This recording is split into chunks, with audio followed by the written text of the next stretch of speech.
my greatest strength is humility, Yeah. which is my superpower against judgment. When you don't think you're special to begin with, you're not overly worried about tricking fancy people to think you're special. Yep. So that helps. I had incredible parenting, predominantly my mother with a hint of my father. He's going to get upset, but it's true. My mom, he was working all the time. My mom raised me. My dad taught me word is bond, created a lot of good variables for me later in my life. So great parenting, great circumstances. You two know the immigrant thing is an advantage if it's harnessed properly. It can be a disadvantage. There's a lot, lately I'm starting to spend a little more time on the immigrant stuff. Like there are way too many people continuously, and we all have it when we come from that culture. And I mean, everyone who wasn't born in America that moved to America, we all want to make our parents proud more than our American counterparts. It's just a thing. Yeah. But when you start living for your parents' validation, that's the easiest way to not be happy. Yeah. And that's very hard. We know a lot of our Indian friends who go through It's exactly. huge. In the Asian, Indian, and certain parts of Eastern Europe, it's a big one, boy. Oh yeah. So anyway, I think it was a matter of a lot of nature, nurture, circumstance, and then really loving being an underdog. I like being an underdog. So for me, I don't want to be accepted in the circles. And you two will really understand this. I was so far ahead of everybody in those circles, I could have moonwalked into those circles. I was already in those circles when the circles were forming, and I kind of walked away from the circles, not purposely, by the way, just because I'm a busy operator. Yeah. I so don't need validation of circles in the world that we're talking. For anybody who's a fan of mine, we're talking strictly that mid-2000s Silicon Valley elite. Yeah. I was there. I mean, I had I just had all the relationships, but I didn't need it. I didn't shun it. It's not like I'm disrespectful to it. It's just, I need to be an operator. How does the Gary Vee of 2022 differ in the kind of content and the approach he puts out versus the Gary Vee of, say, 2012? It's funny. I was with another couple that I'm very fond of, Dave and Britt Morin, the other day. Yeah. Yep. And this got brought up right away as we were catching up. And I said something, and it really, I could see on their faces how much it clicked. Let me give you something that I know is going to do the same thing with you and maybe some of the audience. A lot less different than people would perceive, and let me explain why. I know, and this is a question that's coming up a lot. I know why it's coming up a lot because now I have a lot of receipts. And it is very clear that the early Gary Vee content was around work ethic and opportunity and going hard. And I think a lot of my content the last 3 or 4 years has been very much around happiness and emotional intelligence. And so on paper, it's very easy to see, and it's very easy to make the assumption of I'm more mature, I'm more softened. I get it.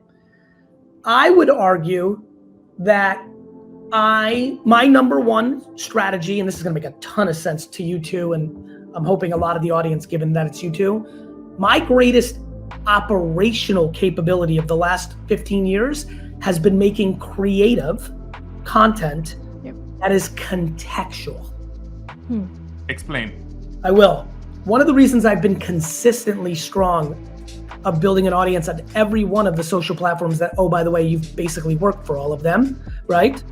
It is not because I'm a star. It's because I'm a contextual creative. Yep. Meaning, I understand that when I'm making a Snap Spotlight, that yes, what you see is what you get, and I'm always me.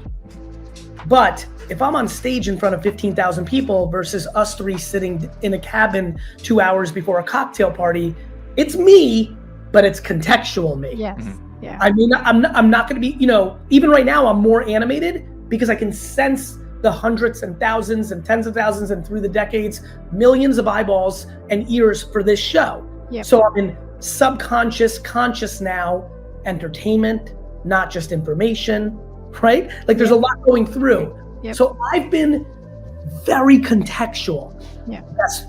I here's something I'm very proud of.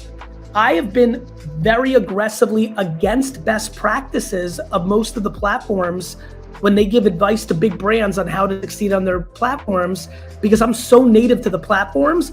I know what actually works versus the business advice that Meta and Snap, you guys, right?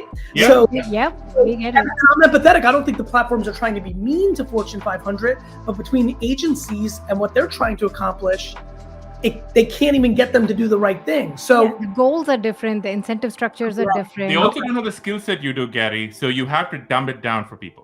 My There's favorite no- line that you mentioned in one of your videos was not television, but Baskin Robbins, that's which right. I think is just a great way of framing contextualization. Everybody wants to make the analogy there is if you make vanilla ice cream and Yeah. try to push it down to everybody, TV. Yep.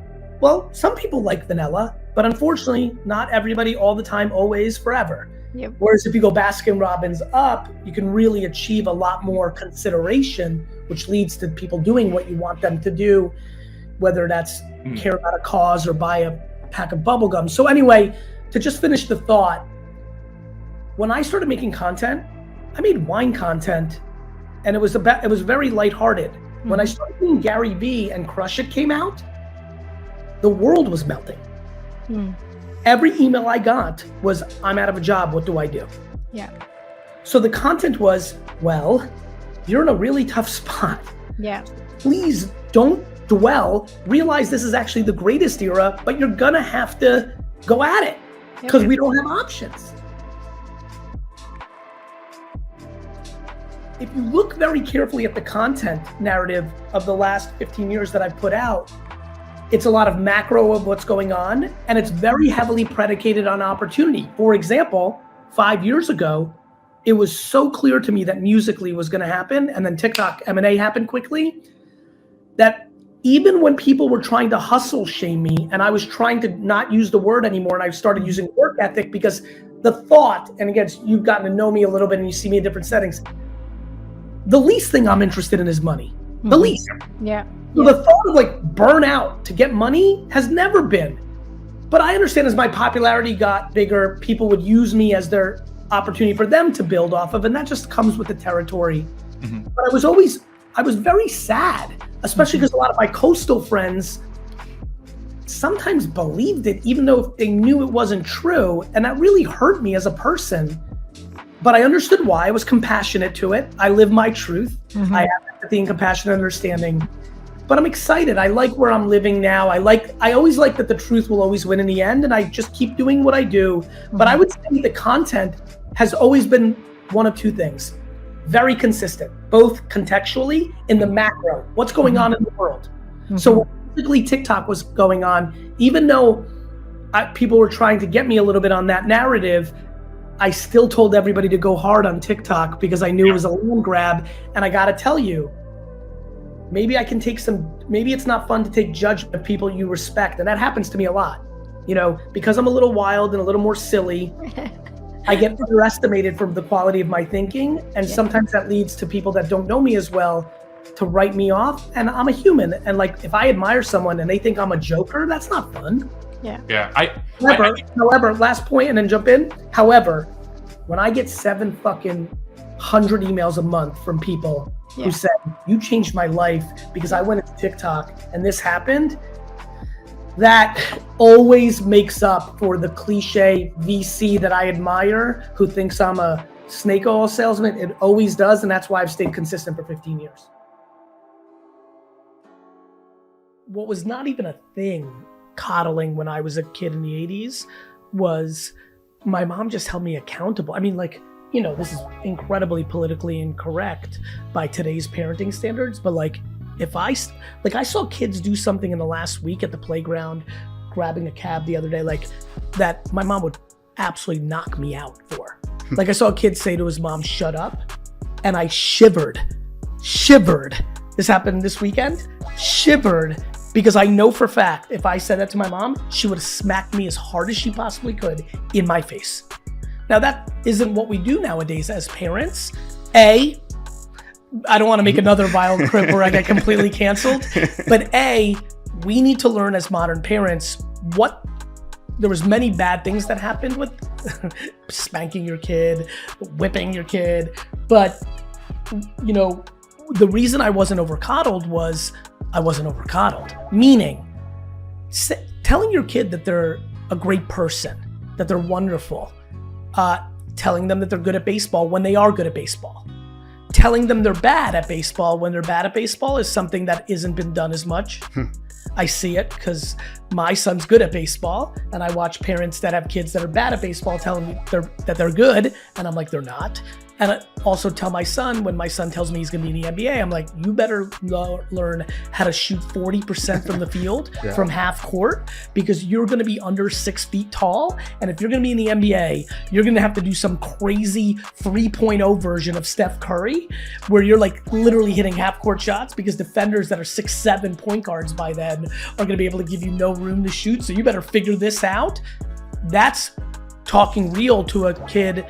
But a lot of parents took the take in the last 30 years that was me crushing his dream. That's delusion. And then finally, it's no accountability. Parents have gotten into this place where they want to be their kids' friends, or they don't want to deal with the confrontation that comes along with hard parenting. And that's hard. I succumbed to it at times, but my mom didn't. Like, my mom never feared confrontation, even though she was the sweetest with me. She just didn't coddle, yet she made me think that I was the best in the world, because I thought I wasn't the best in the world at everything. But then it gets to a point where we're telling the kids that they're so great, and then they go out in the real world. That's right. And the real world's not going to tell you you're great. Nope. It's actually going to tell you how awful you are. It's actually not going to tell you how awful you are. It's going to tell you what it is. Right? Yep. The real world's just going to be based on merit. And so I don't think it's awful. I think a lot of, I don't think social media is awful. I don't think the real world's awful. I just think it's no, but real. If you're awful, they're going to tell you you're awful. That. And so, like, if you have a parent who's like, look, I think it's remarkable to say you can be anything you want. I think the part that has also been lost is hard work. Like, the world is struggling to find its way with hard work, because the world is doing a good job of being thoughtful about burnout. I love that. I love that I use the word work. I love that I use the word work ethic now instead of the word hustle. Not because of anything else, but if the world has taken the word hustle and changed it on me, which is what happened. Yep. When I used hustle, it just meant you've got to give effort. Yeah. It didn't mean get yourself into sleep. Depression and don't sleep and use drugs to cope. That's not how I defined it. That is how the world defines it. I am thrilled to adjust my word, but the world is struggling with the word work ethic. It just is. And so what ends up happening is parents are struggling to find that balance. Yes, you can be better at everything in the world. There's not one thing in the world that I don't think I can be better at. Not one. Skiing, teaching, punching, eating. There's everything I can be better at. I can't be world class at everything. That is something the world's gonna have to get better at. Honey, you can be anything you want in the world. Honey, you can maximize your natural talents in every category if you put a lot of work ethic into it. You just might not be Beyonce and LeBron, and that's awesome. But like, for example, I love basketball. I could be way better. I could tomorrow hire a new shooting coach. I'm wealthy now. I can hire a shooting coach, can come to my apartment even every day of the week. I can get up at 6 a.m. I can completely change my form, because unfortunately, when I was in high school, I played on a 9-foot rim with my friends. So I'm 5'8", 5'9" on a good day. So I play like a 6'8", 6'9" person, because I played on a 9-foot rim. So everything's like, I play like a big man. Like, I've got great inside like touch, but my shot acts like I'm like a power forward center. And so it's ugly. I could be better, but to what degree? I could be better at pickup. I could be better than my brother, even though he's better than me now, if I really went hard for the next 5 years and worked on my game. But I'm not going to be in the NBA. And we've got to find that place with I do it with my employees. I do it with my family. I do it with everybody in the world through content, because it leads to a better place. But then there's such a fine line between you helping and you being a dream crusher. Correct. But a dream crusher is based on delusion. Like, again, it's a very simple sentence. Dad, I'm going to be X. Cool. Anything that isn't physical, I would argue is in play. If somebody, I think it's much easier to be the president of the United States of America than it is to be an NBA player. Yep. I think it's much easier to be famous on television than it is to be an NBA player. I think it's much easier to be the greatest chef in the world than it is to be an NBA player. I think where crushing dreams has to come in is a little bit, based on realities of physical stuff, right? I just think that's real. And a lot of people gravitate towards physical stuff early on. But if somebody says they're gonna be an astronaut, everybody's in play for an astronaut. Now, if you're like my mom and everything makes you nauseous, one could argue you have more hurdles to get over, to become an astronaut, but I still think you can get over the hump on nausea. I did, by the way, on the record. In my youth, I struggled with flights and my tummy would hurt. I grew up on flights in my teenage years. Now I take flights every hour of the day. So I got better. Heights, I'm better. Like, I live high now and my office high. So you can get better at things. But I think that sports is dangerous. I actually argue that entrepreneurship is dangerous. It's something I'm trying to figure out. It's really hard to be a great entrepreneur if you're not born one. Great. I think being an entrepreneur that makes $400,000 a year in revenue against a business that lets you take home $93,000 because you run it very profitably around something you like, HR placing, consulting against a specific, Internet of Things, AR, Web3, people management. I would be great at having a one-man consulting business around HR. Great at it. It comes natural to me. I've done it. I'm good at it. And I could make a really good company that does $5 million a year that I make $3 million in profit. Yep. There's people that are not as great in HR as me, but could make a nice one-person shop with freelancers doing $600,000 a year because they have 2-3 retainers at $100K, right? That is very feasible, but that's based on self-awareness, and I think is a great life. The problem is everyone now thinks you need to make $1 billion when you start a business. There is nothing more obvious to me than that happiness starts with accountability. My life is happy because I think everything in my life is my fault. All of it. It is the most liberating truth of all time. Of course, I'm logically understanding that there's other people, that there's other variables, that there's things I don't control, but I'm completely in control to what I do. How many people here have employees? Raise your hand. Raise your hands higher. Employees. Here's my favorite one about people that employ people. They're the boss. They have employees. They sit around and complain about their employees 24/7 or often, and they're in control of firing them. Fire them. Yeah. By the way, you know what was the best part of that line? None of the bosses wanted to clap. We suck currently at accountability. We suck at it. And for a lot of people here, it's the answer to the trivia question. When you actually understand it, it's actually fundamentally true. You are capable of doing anything. You are capable of firing your employees. You are capable of breaking up in your relationship. You are capable of moving to another town, another country.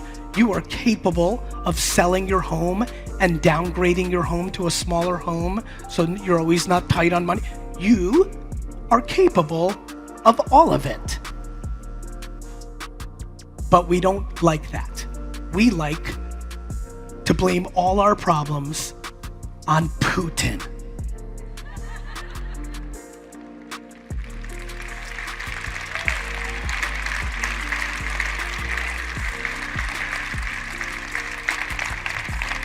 Bad day at work?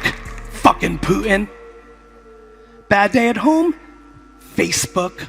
The algorithm and the dictators are not impacting your day-to-day anywhere close to what you've decided your lack of accountability is dictating.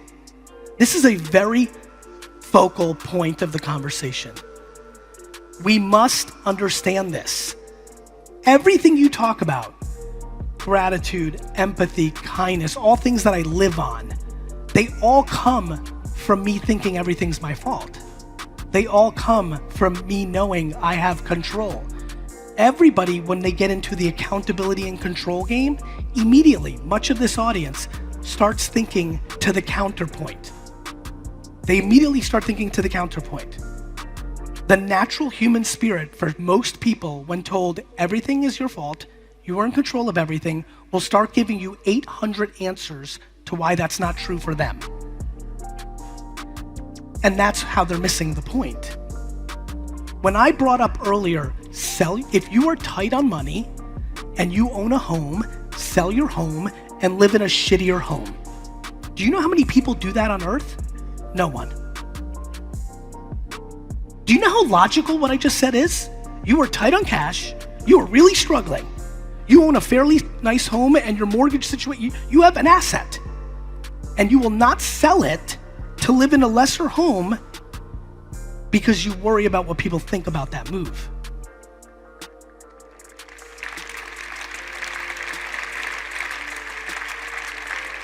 My favorite chess move to this debate is like, but Gary, I can't do that to my kids. My counterpoint is, that's the best shit you can do for your kids.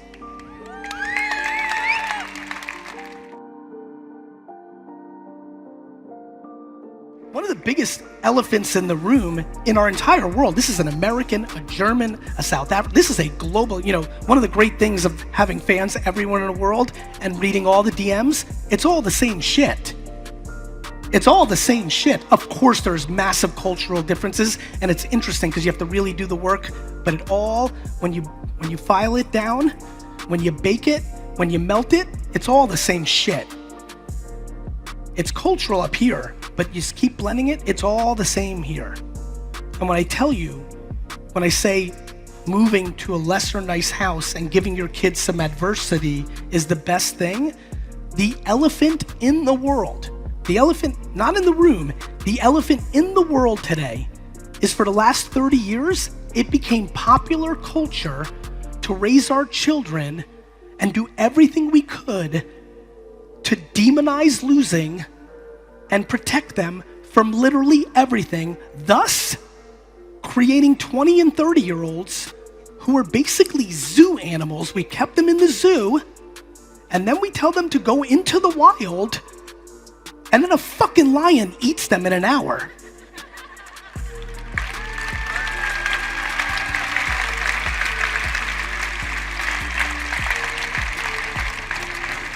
And my favorite part of the whole thing that I'm watching is you have people in their 50s, the boomers, and older Gen X, my crew, by the way, which nobody talks about as if Gen X doesn't exist. It's just millennial and boomers are like, yo, what the fuck, we're here.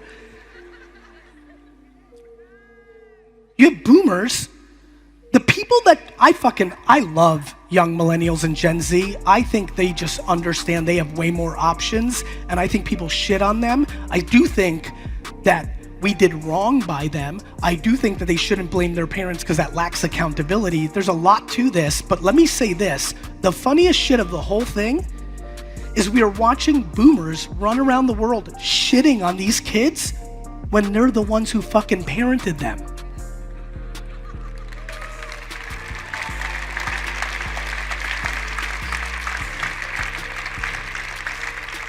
They're like, Gary, I had a friend the other day, he's like, Gary, my kid is like, can't fuck, like he's a mess, like he's like scared of everything. I'm like, that's because you gave him a trophy when his team came in 8th fucking place.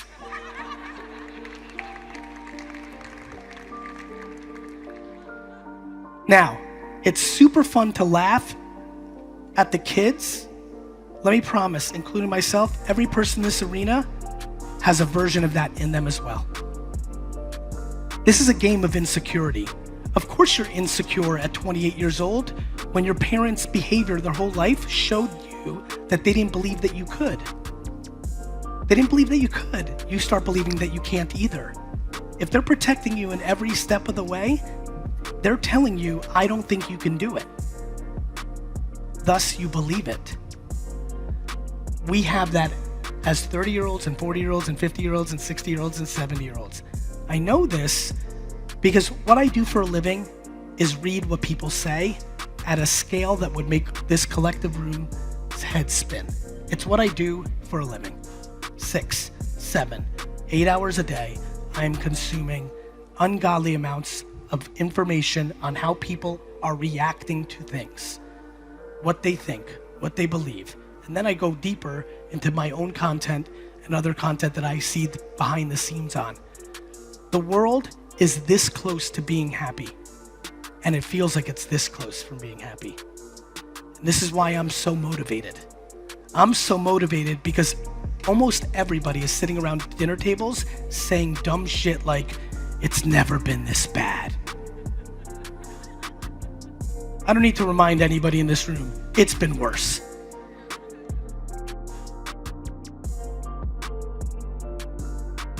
This world is actually dangerously close.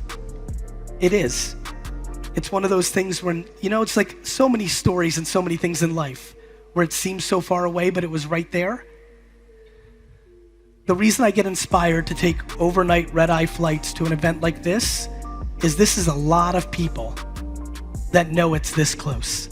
This is a lot of people that decide on a weekend that they want to commit to making themselves happier for themselves, the people around them, and the people that they're bringing into the world. It is actually scary how many people are this close. The part that's left is we have to talk about the shit that people don't want to talk about. It's fun to talk about the foofy stuff. It's not fun to say everything you're upset about is 100% your fault. It's awesome to think about you putting in the commitment to give a fuck to come to something like this on a Saturday. It's not as fun to say, what the fuck are you doing here on a Saturday? Do you understand? Let me say it again. It is awesome that you are making the commitment to be here on a Saturday. The bigger question is, why are you here? The reason is every piece of the puzzle is not there yet. The missing piece of the puzzle is not the stuff that you hear every day, the stuff you think about every day. If it would be, it'd be done. The missing part is the part that you're not willing to look at yourself in the mirror for.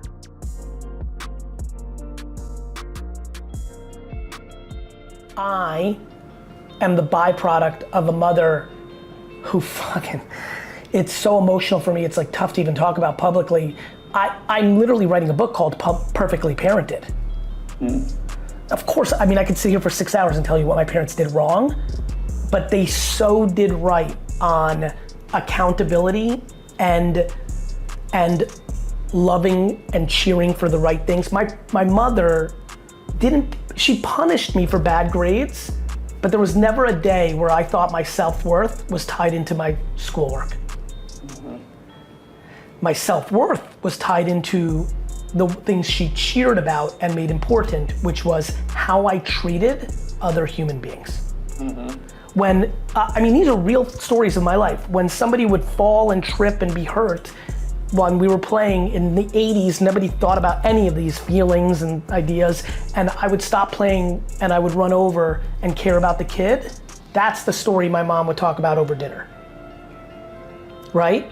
When I would stand up for the kid that was getting picked on, that's what my parents overvalue grades, which teaches kids to believe in systems that grade you subjectively every 100 days.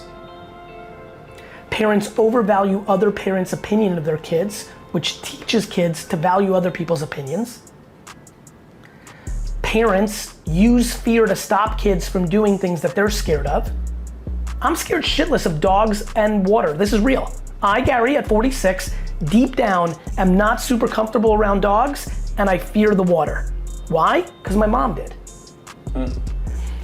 And it's one of the few things I have fear around, because it's one of the few things that my mom instilled fear around. If you fear getting a B, you will work for a company your whole life. We need a fucking, this is not I love when everyone's like, Zuck's my asshole. People want to blame the algorithms, social media, politicians, governments. We have no level of accountability. Parents shit on technology all day long, and then the second that they're having a good time drinking wine, they give the iPad to the kid because they don't want to be bothered.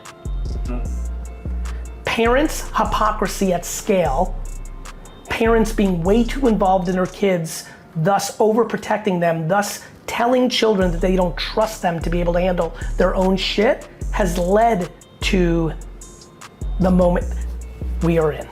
And until we accept that truth, until the older millennials, Gen Xers, or boomers that shit on Gen Z when they're the ones who parented them, until they become accountable for their shortcomings, and until we teach Gen Zers, don't do what we did, play it different, we'll just have a perpetual machine of insecurity. When you give advice to young people, you often encourage them to go for their passions, to start businesses, to start, flipping, trading, to tinker and try things out. So take two entrepreneurs with equal love and passion for what they do, equal commitment to the grind, equal access to resources, relationships, money, and equally good ideas. So what will make one more successful than the other than those four things? By the way, I just need to say this because I'm more into giving roses while people are alive. I'm enjoying the living shit out of the thoughtfulness of this interview. I love it. This question is a profoundly great question. Ready for the answer? Yes, I'm totally ready. Reps. I love it. Reps. Yeah, you could talk about exercising all day long, right? Reps. The reason I'm unstoppable is because I punted school and did entrepreneurship from fucking 6 to 22, which is why I walked into my dad's liquor store as a child, 22, took full reins of operations, and in 25 seconds changed everything.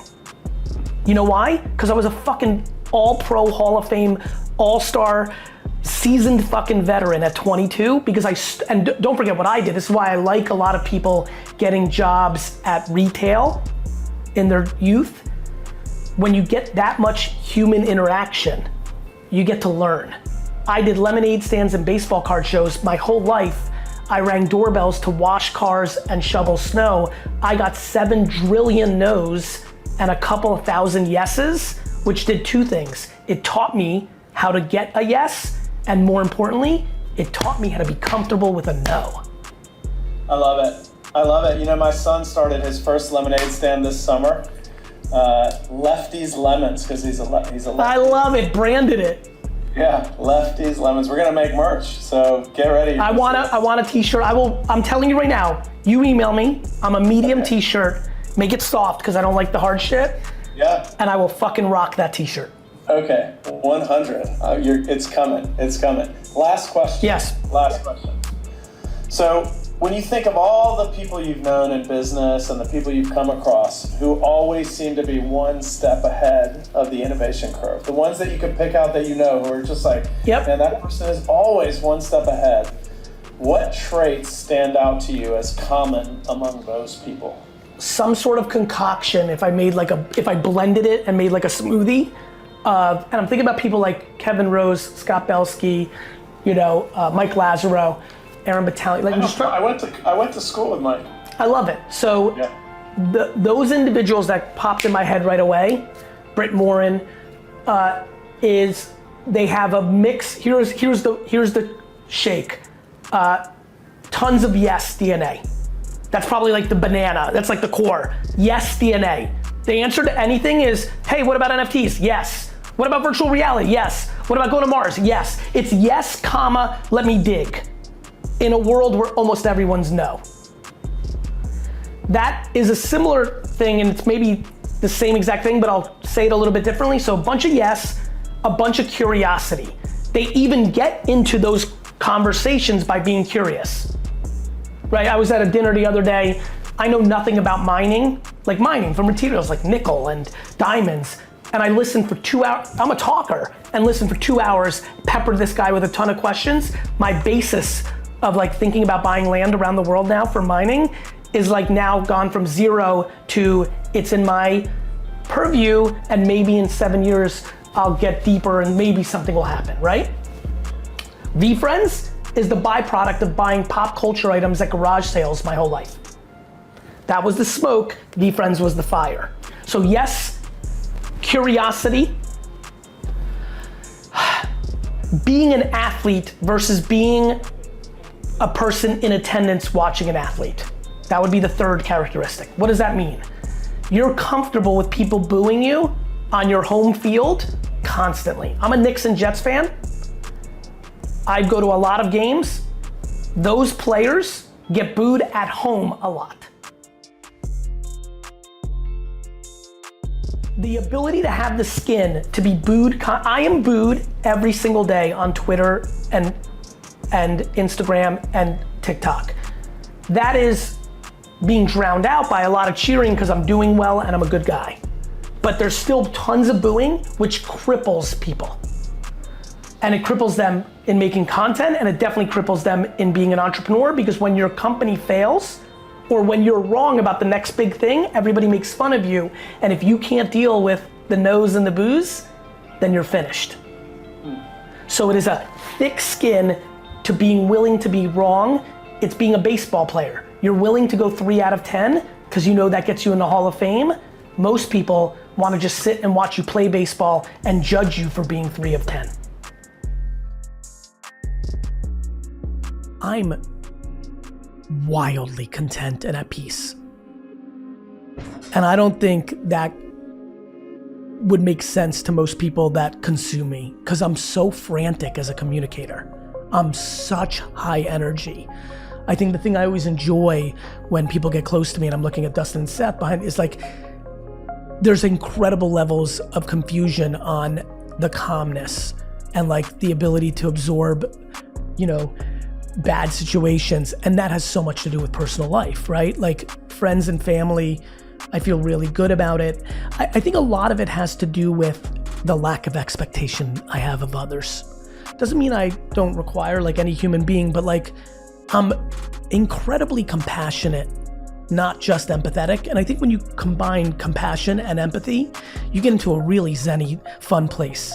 I find that, I've been really thinking this through. I'm like, oh, those two, because not only can I feel you, but when you come with something that isn't great, I'm going quickly to, are you okay? Versus this hurts me. And so that gives me a very good personal life. Yeah. Again, trials and tribulations like any human on life from different various things, especially candor. I would tell you that everything that I've had challenges with in my life, professionally and personally, has been because I'm non-confrontational, which again, blows people away. Because on stage, I'm incredible at it. Yeah. Because I'm talking to the world. When I'm talking to the world, I can't see your name or your face. And so I can just have really good observations to incredibly clean data, because very few people on earth read the comments from human beings at the level that I do. It's what I do for a living. Yeah. So I have crazy insights. One that really caught me was how many wealthy kids were upset with their parents for paying things, but didn't want to give up on their parents. That one really triggered me 4 or 5 years ago, because I didn't grow up in that environment. I was like, oh, this is a wild one. This is a very unhappy 25-year-old with a Tesla, a sick apartment in LA, an unlimited Uber, Equinox, but the subconscious is starting to take over, and they realize their parents think they're losers. That's why they're paying for everything, and it becomes, breaking those things down. Yeah, absolutely. So, I think I am very happy because I'm very simple. I'm way simpler in business and content than people realize. I'm very simple in life. I don't really want stuff. I like playing. I like competition. That's something I'm passionate about. I've been thinking a lot about competition. I'm thinking about why is there so much anxiety in the system? Of course, social media pipes. I don't blame social the way people do. I just think that Yeah, people yeah. are being exposed. Yeah, I'm with you on that. Yeah, this was happening at dinner tables. Yes. And Or so in like school, that's too. right. Yeah, Yeah. so I think people want to blame platforms. This is about a human thing, and I think every country is different, every religion's different, race, genders, a lot going on, but I really think that there's a lot of fun little pieces put together that got us to certain places. I think eliminating merit and demonizing competition has been a misstep. And a lot of people don't like juggling 6 balls, and I think that's awesome. I think life needs to be talked way more around self-awareness Yes, and yeah. self-love. Like, I can't pick one thing. Gary, so many of my friends, well-intended, most accomplished people on earth, Gary, if you ever decided to pick one thing and focus, you would. And I'm like, I would die. Yeah. You think, because you did and it works for you, that's awesome. And that's why when I make content, I say it with such passion and conviction. I'm always trying to use longer format platforms like this to take a step back and create some clarity.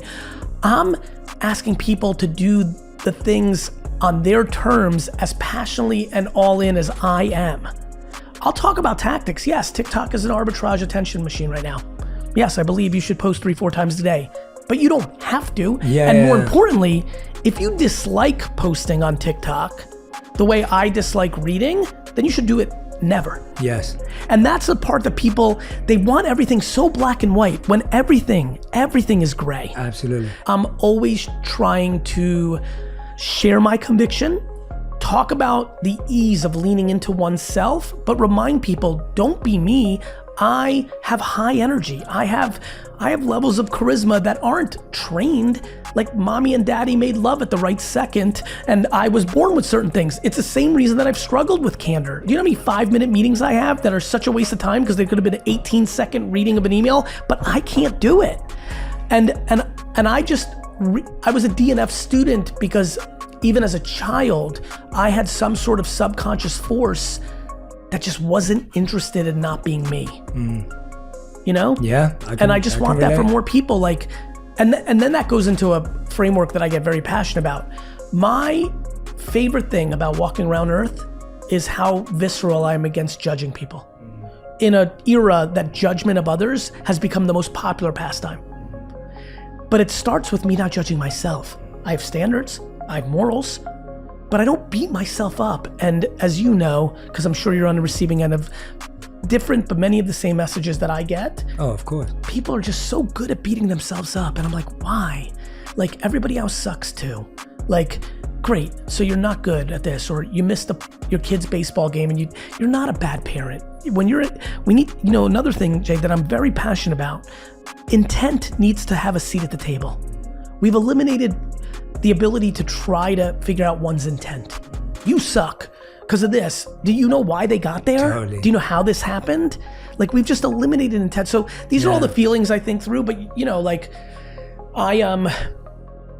I definitely like doing a lot of things. Yeah. And I love what you're saying, because we'd rather project that label of judgment onto someone, because then we don't have to do the work to figure out how they got there. Yeah, I mean, envy and jealousy Yeah. are incredibly powerful traits. I tend not to, a lot of my friends throw it out about me, about themselves. I actually never go there. It's very real. I'm just trying to figure out the solve, Yes. which is like big things like, can we reframe success? Can we create clarification? For example, with me, I've spent the last 5 years trying to really explain why I want to buy the New York Jets. Yeah. Because it's a fun game. Not like I need the New York, you know what I mean? Yeah, like I totally get I'm that in a what you're weird saying. place Yeah. now where I kind of want like Karen Thompson to buy the Jets and be the biggest person. Like, good job, Karen, you did it. Like, Yeah. I'd want to try to buy the Jets. I don't need the Jets. I want to try to build big companies. It's fun. Yeah. Process over the trophies. I don't need the trophies to close gaps of insecurity. Yeah. And so, like, redefining success. That was that talk right after VCon a couple days ago in Vegas. A lady said, and she was so damn happy. And she's like, but I'm not, making the dollars like everybody in this room. Like, are you happy? She's like, really happy. I'm like, you're the winner of the room. We have to redefine success. Yeah. I'm not against money. I'm an entrepreneur. I was born in the USSR and grew up in America. I'm like very pro anything in balance, capitalism in balance excites me to no end. It's around merit, but we need to teach all of ourselves the simplicity of like redefining success. Yeah. My dad's a very popular figure. I do a good job making him popular. He's the best. But my dad and I are very different. My dad grew up with a very different mom than I did.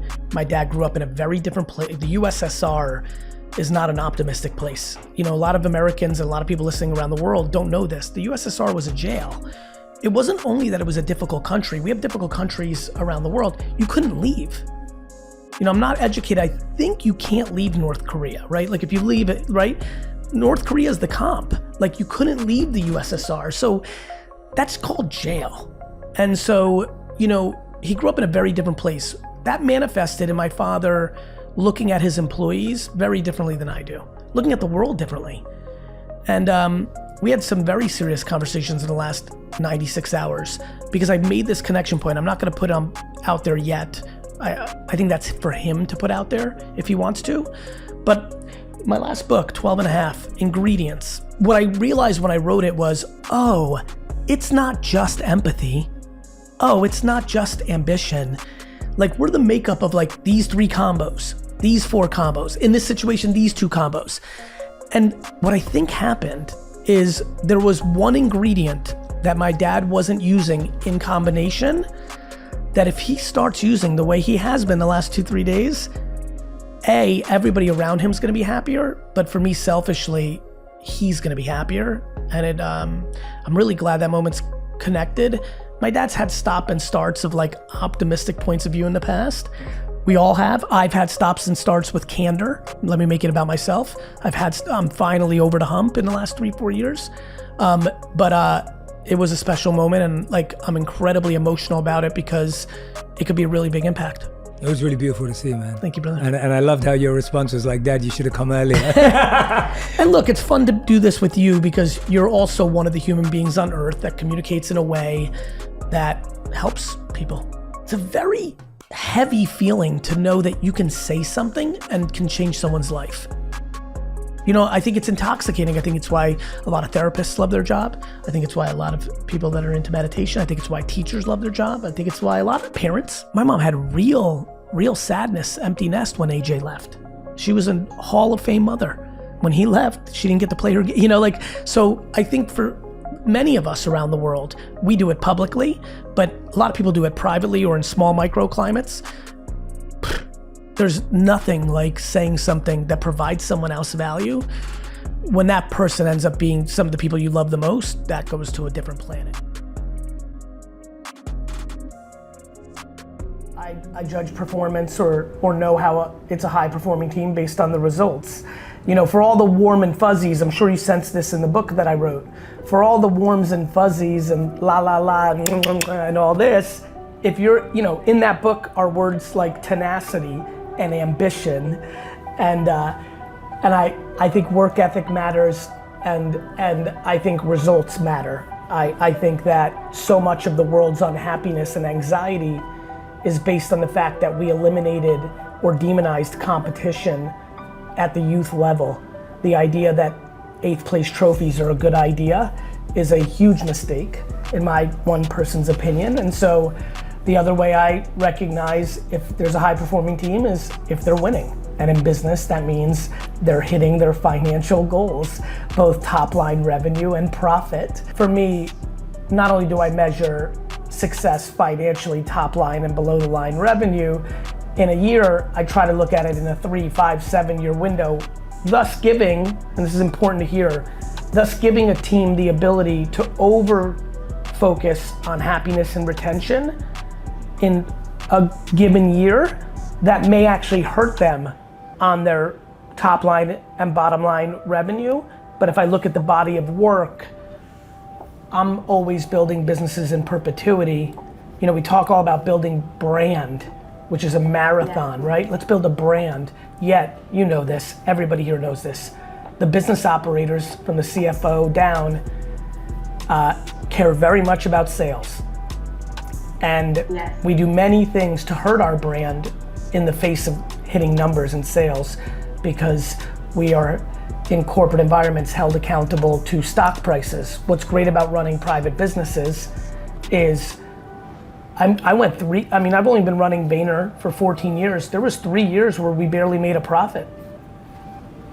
I was transitioning, we were growing up, I wanted to try some things, I made a lot of mistakes, we had some casting issues, we had some product market fit issues, but had I been a publicly traded CEO, I might have not been able to make it to that 4th year in the window that I'm referring to, which ended up being our highest profit year ever.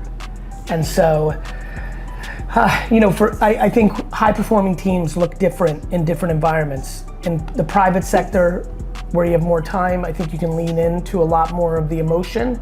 In the publicly traded sector, you've got to find a little bit more of a balance, unfortunately, and that gives it a bigger challenge. Everybody here can talk all they want about the results, and the reality is we are unfortunately, this is what we signed up for. Just like athletes, it's a great thing to be an athlete, but when you stink and don't perform well, the media and your fans destroy you, like I did with my Jets players this weekend. And so, I think, actually I didn't because I love them so much, but punchline is the results matter. I think the super ingredient, the super emotional nuance that most alpha winning leaders miss is the power of humility. For example, for me, with all the tenacity and conviction and accountability and self-awareness, all the traits that I talk about in the book that I have, conviction. One of the reasons I think I'm able to lead teams is conviction. There's no confusion for my 1,500 employees where I'm taking the company and what I care about. However, I think the only thing that makes me palpable, the thing that makes the whole engine, the gas, the electricity, the sun, that makes it all work is humility. And I think the biggest thing for a lot of people watching here is a lack of humility creates a humongous detachment between you and your team. And so something that's just absolutely not talked enough about, whether you employ 2 people and have a small business of 3, or you have 800 people in your department, is how significant humility is, because it humanizes you. It also makes people feel safe. When you're willing to admit you don't know or you messed up, it allows your direct reports and their reports to do the same, creating a much more emotionally inclusive environment. Thank God the world now talks a lot more about inclusion from a gender and race and religion and things of that nature. However, I would argue that the biggest issue in the world today is the weaponization of fear. Politically, parenting, I think parents using fear to parent the way they choose to is actually creating a lot of vulnerability in children and is the reason for anxiety at scale. And I would argue that in corporate, in business, bosses that use fear instead of humility, which triggers safety, is the missing trait of the majority. I think it is one part of your book. You talk about your dad, right? Running the wine business, and you talk about that really, right? So how he actually had the culture and how he perceived managing in the older times and right now. So what is the difference? So it kind of touch base what you're saying, right? My father was born and raised and lived the first 22 years of his life in the Soviet Union, which is a communist country, where everyone stole from the businesses because the businesses were government owned, and the only way the human spirit could get forward was to take the enormous risk of significant jail time to steal, and yet almost every citizen in the country did so. And so you can imagine how dire that was. That led my father to not trust anything or anybody in any shape or form. So when he came to America and started his own business, when I was 14 years old, we lived 45 minutes from my dad's liquor store, and the first time I ever went to my dad's liquor store to work, he didn't say a word to me the entire drive. I was yapping, because I've been me the whole time. Yap, yap, yap, yap, yap, yap. He didn't say a word. We pull up to the store, and my dad looks at me and goes, keep an eye on the employees. They try to steal. So my father had a very different perspective on his employees. And I used to judge him and be angry at him for it. As I got more mature, I became much more thoughtful and understanding of where he came from and what it meant. And, you know, so I have a lot of empathy for it. However, I was visceral to be the opposite. Not because my father was like that, but because my mother is like that and I share her DNA, and because I saw the damaging effects of how employees felt when they weren't trusted by leadership. And I've, you know, to that point in the book, I talk about my inability to be candorous through the majority of my career until I repackaged it as kind candor.